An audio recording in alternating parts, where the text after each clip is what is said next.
বাংলাদেশে আসতে পারবে না। এই কারণে উনি আসতেছেন না। এই কারণে সে আসতেছে না।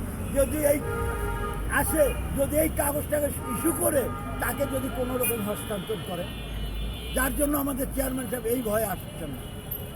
এবং আমাদের চেয়ারম্যান সাহেব ওই হাসিনার কুলঙ্গার সন্তান যে আছে জয়ের মতো তো না, যা আজকে এখন বলবো এক কথা, আরেকবার বলবো এক কথা, তার মতো তো কুলঙ্গার সন্তান না।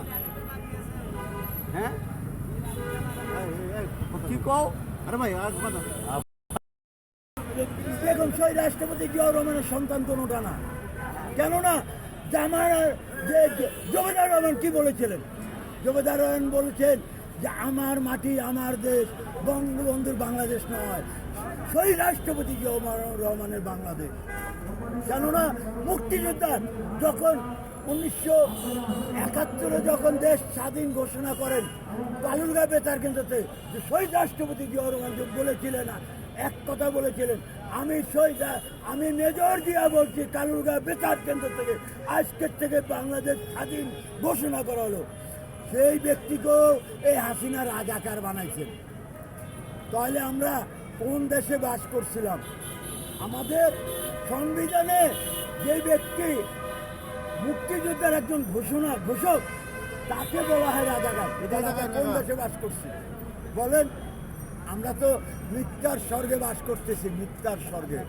আমরা ন্যায্য পাওনা পাই না। ভারত যেটা বলে হাসিনাকে, আওয়ামী লীগকে বাকশাল কায়েম করেছিল, এই হাসিনা বাপে বাকশাল কায়েম করে আমাদের মুক্তিযোদ্ধাকে মেরে লক্ষ্মী বাহিনী তৈরি করেছিল। লক্ষ্মী বাহিনী, লাল বাহিনী, যেটাকে লক্ষ্মী বাহিনী বলা হয়, বাকশাল কায়েম করে লক্ষ্মী বাহিনী তৈরি করেছে। আর মুক্তিযোদ্ধাদেরকে কি বানাইছিলেন? রাজাকার, স্বৈরাচার। তাদেরকে গণহত্যা করা শুরু করলেন। আচ্ছা, আগামী নির্বাচনে কোন দল ক্ষমতায় আসতে পারে আপনি কি মনে ভাই, হয়? আগামী নির্বাচনে কে আসবেন এটা বলতে পারি না। এটা হলো একটা গোলগুটি। আশা করতেছেন কোন দল? আমরা আশা করি তো আমার দল, কিন্তু আমি এটা বলবো না। মানুষের মন কচু পাতার পানি, কার মন কখন ঘুরে যায় বলা যায় না। কিন্তু আমি চাই বাংলাদেশে সঠিক নির্বাচন হোক, নিজের ভোট নিজে দেবো, যাকে খুশি তাকে দেবো, এই আশাটা ব্যক্ত করি ইউনিশ সরকারের কাছে। কিন্তু ইউনিশ সরকারের কাছে আরেকটা দাবি থাকবে, উনি যেন ভোট কারচুপি না করেন। কেননা নির্বাচন কমিশনারকে অনুরোধ থাকবে, যার ভোট যে পাবে ওই কেন্দ্র থেকে মন্ত্রী দিয়ে নির্বাচন ঘোষণা করতে হবে। ওই বাড়িতে যায়, অফিসে যায় যে ঘোষণা, আমরা এটা মানি না। তার মানে আপনার শঙ্কা আছে যে আগামী নির্বাচনে কারচুপি হতে পারে? বলা যায় না ভাই। কেন? বিগত নির্বাচন তো দেখেছি, সলিড ভোট দিয়েও আমি পাস করতে পারি না।